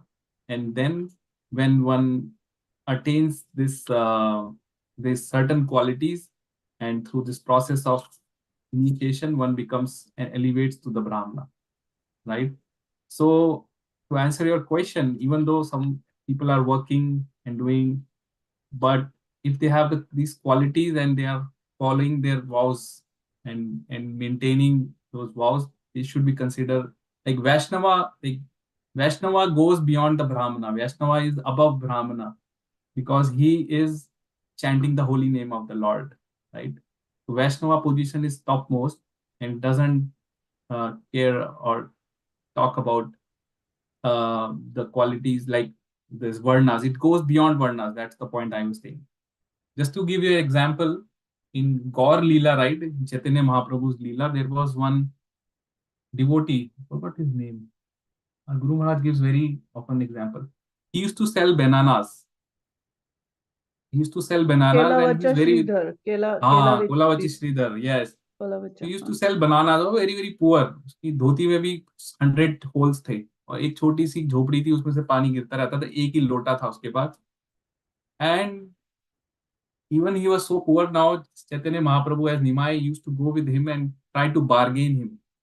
और वो बेचारा he was used to just give, और उसको वो पैसे भी नहीं देते थे कई बार ऐसे. So like that it used to happen.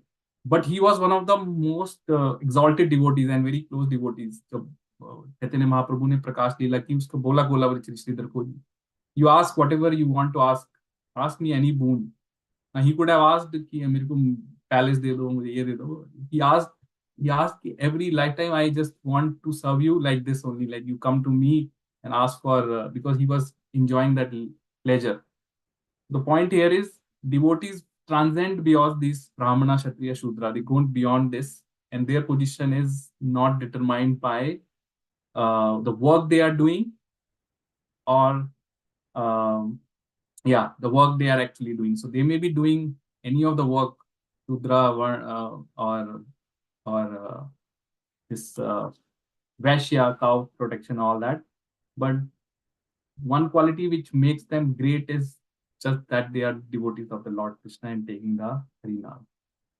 So then any other work becomes irrelevant, right? So that is this thing is given in general, like Brahmana, Kshatriya, Shudra, not necessarily for a devotee. In general, it was given someone who is not a devotee of Lord, but let's say we had Brahmanas, like there are Karmakandi Brahmana, there are other kind of Brahmanas. So these qualities are given from that perspective, and also from Vedic society. So from work perspective today, literally everyone is either Shudra or maybe businessman, Vaishya. And the administrative class also, I was saying, mostly in Kali Yuga, they are also Shudra, right? So it's all topsy-turvy. Like that's why this Varnashram system is completely gone in Kali Yuga. Nobody following Varnashram now. So to answer Mataji again, like all the devotees who are there, no matter what they are doing, they are all considered Vaishnava, and they are all, as long as they are taking the names of the Lord, chanting their rounds, Harinam, and following, they transcend all these things. They are beyond this Varnashram thing. Okay.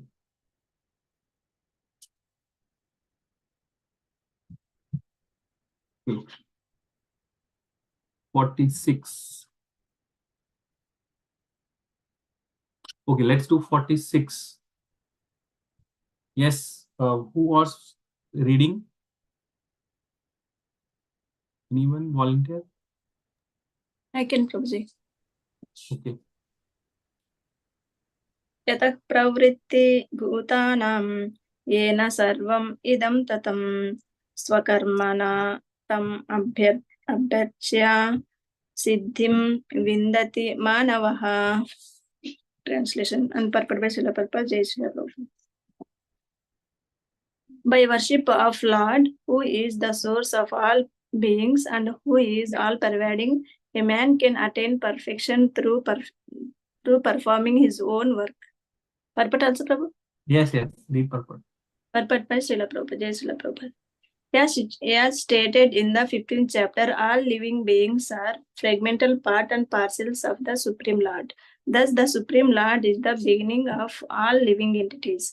This is confirmed in the Vedanta Sutra, Janmadasya Yataha. The Supreme Lord is therefore the beginning of life of every living entity.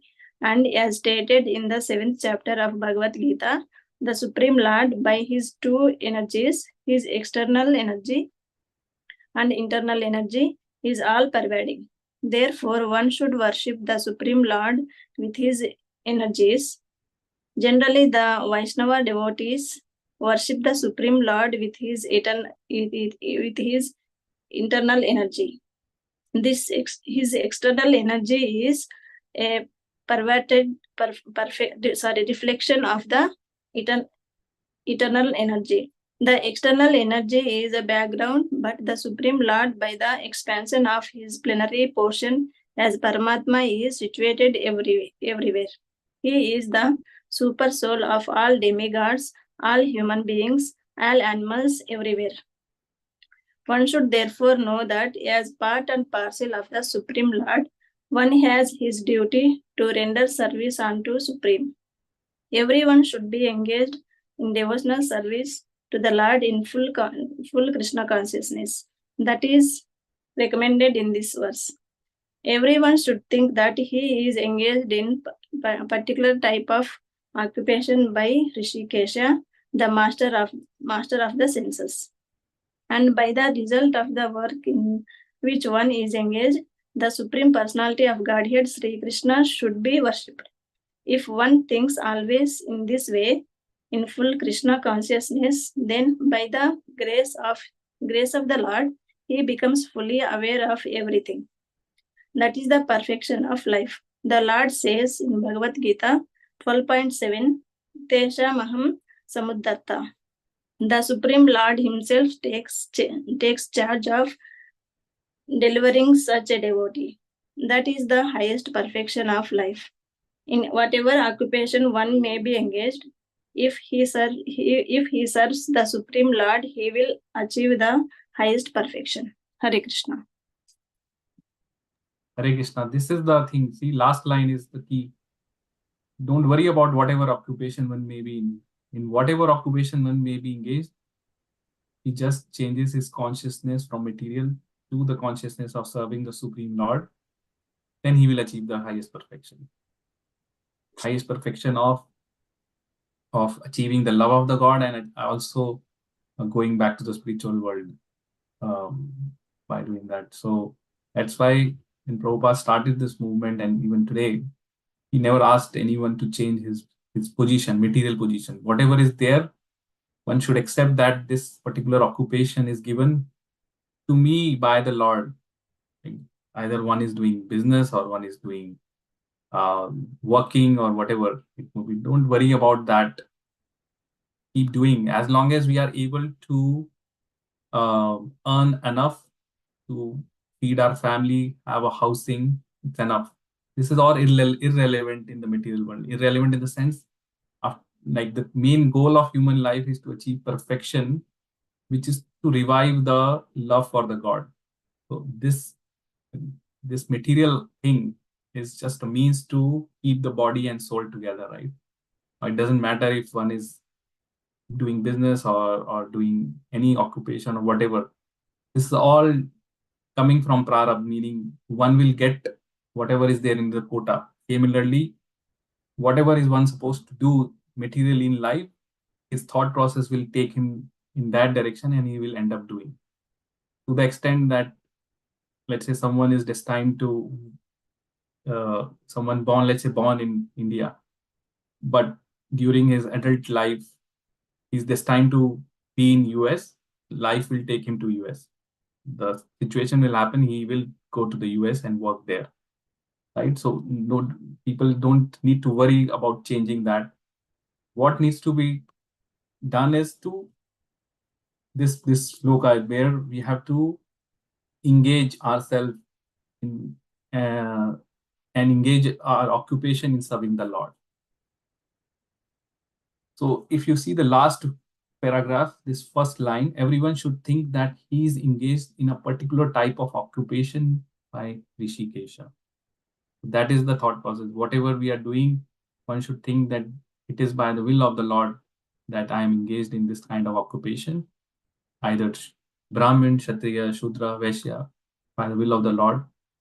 But by the result of work in which one is engaged, Krishna should be worshipped. This is the key. So the purification is only happening by the worship of the Lord, who is the source of all beings and all pervading. So even when one is Brahmana and has all the qualities, but if he's not worshipping the Supreme, it's of no use being a Brahmana. So, and even a Shudra, the lowest of the lowest, if he can worship the Supreme Lord and take Harinam, even though he's Shudra, he goes beyond that Brahmana who is not worshipping the Supreme Lord. He becomes immediately the Shudra. It's written in Bhagavatam, the lowest of the lowest is Chandal. Chandal are the people who eat the dog meat, dog eaters. They can also achieve the supreme path or supreme position of by just surrendering to the Supreme Lord and taking the name of the Harinam, taking shelter of the Harinam. So that is the power of worship, devotional service. That is the power of bhakti. It can take one from the lowest to the highest. Okay, so that is in this verse played. There was a story of cobbler and Yes, Pandit, cobbler and Brahmana, right? Brahmana. Yes, Yeah, there was a story about that too. So what was cobbler? I don't remember the whole thing. Maybe if you remember, you can. Yeah, this was a pastime. Like there was a cobbler. Cobbler is called in Hindi mochi. मोची तो यहाँ पे तो नहीं मिलते, but India में तो जगह जगह पे होते हैं. शू मेकर, या मोची जो करते हैं. तो he was there, and then there was very Brahmana who was to worship daily, and he was engaged in, and pujari होते हैं ना टेम्पल में, like that. So one day Narad Muni comes just to see. So this Brahman asked Narad Muni when I am going back to the spiritual world. And same question Cobbler also asked. So he'll say, okay, next time when I'll go to Vaikuntha, I'll ask. So then this Narad Muni went to Vaikuntha and asked Vishnu, Lord Vishnu, and Lord Vishnu tells him, then tell that cobbler he's coming immediately. And ये Brahman को तो भी time लगेगा. He has to wait for so many lifetimes. So now Narad Muni was puzzled. He thought, how come? Like this is a Brahmana and he's the Shudra toddler. So ideally, the Brahmana he's engaging in your worship, he should be the one who is coming now, and cobbler should have to wait. So Lord Vishnu did not give him direct answer. He said, you just go and tell when that I visited Lord Vishnu, and when they asked what Lord Vishnu was doing, you tell this, that Lord Vishnu was trying to take elephant through the whole of the सुई होती है उसकी जो अंदर एक धागा होता है उसमें से निकाल रहे थे. Whole of the needle. He was trying to put needle, whole of a needle. And Lord Vishnu was trying to take or was doing and taking elephant from the whole of needle. You go and tell both of them. So now this Narad Muni goes and ब्राह्मण को बोला कि Lord Vishnu के मिलके आया हूं मैं, और बोल रहे हैं कि तुम बहुत दिन बाद जाओगे, अभी तुम्हारा नंबर नहीं है. Right. You have to wait. बोला ये कैसे? वो बोला कि तुम झूठ बोल रहे हो. You are telling lie. Tell me what Lord Vishnu was doing, and he told exactly same thing. Lord Vishnu was trying to take the elephant from the hole of needle. ये बोला ये तो lying. You're lying. You're lying. ऐसे कोई हो सकता है क्या? कोई That's impossible. sane person also will not think of taking elephant from hole of needle. तो ये तो lie, झूठ बोल रहा है. तो वो चले जाते हैं. Now he knows. And for same thing he told to cobbler. Lord Vishnu ने ऐसे ऐसे बोला कि आप you are going very soon, and he was what he was doing.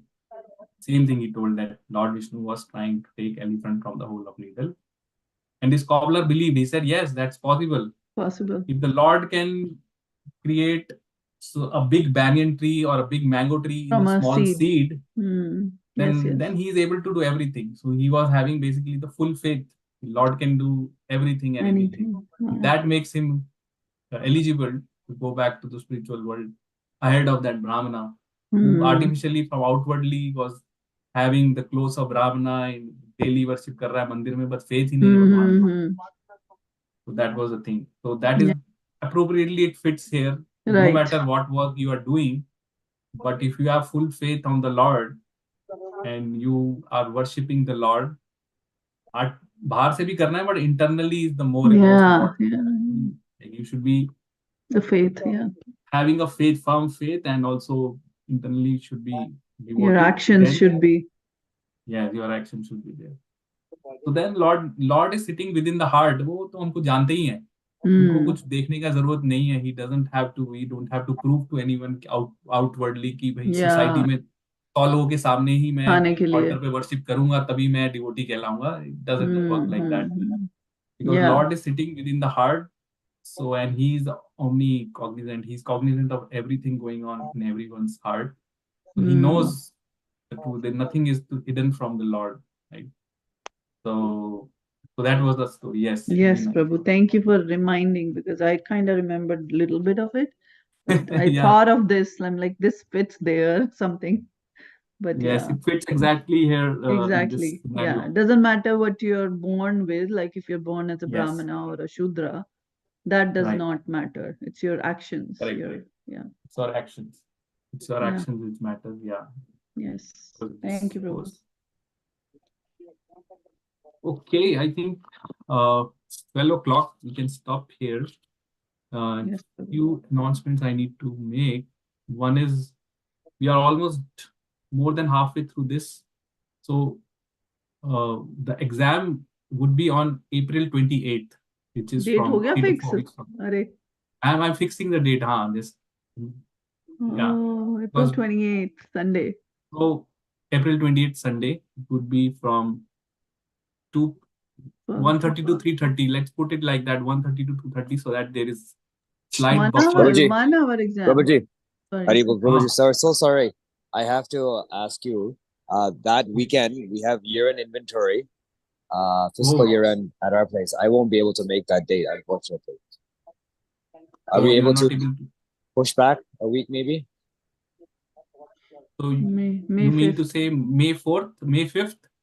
Oh, If it's workable for everyone else, I know I won't be able to make it that day. Okay, okay. Yeah, we can try. We can do that. May 5th also is doable. Yeah. Only thing is May 4th is a Ekadashi, but I don't think. oh, May 4th is Ekadashi. Yes. We had to go yes, somewhere to a birthday Huh? party. Like we had to go somewhere to a birthday party, but that's okay. May 4th. Okay, so let's see. I think either April 28th or May 5th. In case Prabhu becomes April 28th, so what we can do is you can come on May 5th and give the exam. Yeah, Nilesh that Prabhu. is, yes, Prabhuji, that is okay with me. Yeah. So Prabhu, keep it on Saturday instead of Sunday, because it becomes very difficult to go to temple then after that 3:30 and then rush. If you have Aarti duty on that day, then no, that's why I'm saying we'll do it 1 to 3 or 1:30 to 3:30. So then there is no rush, meaning rush in the sense, or what we can do is on the day of exam, let's say 28th, if you have the seva of Pujari, exchange it with someone, or I can do that seva on your behalf on that day, right? But this will happen like Mataji, like if I put it on Saturday, then devotees will say that where is the time to prepare? Like now Friday till Friday, Monday to Friday, everyone working. At least they will need Saturday to revise. Even if you have prepared, you need some time to get it in the mind and be in that mode to give exam. I know. So, and then devotees like Elish Prabhu, coming from far, or devotees from here. May will be better than 28th on my side also. May, which one? May 5th? Yeah. Okay. Fine. It's not a problem. We can do it on May 5th also. Not a problem. Prabhu, But can you I want also to keep it. Sorry, Yes. go ahead. No, I just want to say like Sunday would be more practical because we already had that time slot, right? And yeah, Saturday, I don't know how it will work for everyone. So also, yeah. But I'm open, like it's all up to you when you want to give exam. Like, but yeah, one of those dates we'll have, and then we may break for 2 weeks and then start the nectar of instruction. Okay. Okay, or maybe break for 1 week because the May 18th is a long weekend. That week will not have class, but we may have class before or anytime. And but the idea is that this course, let me stop the recording. This course has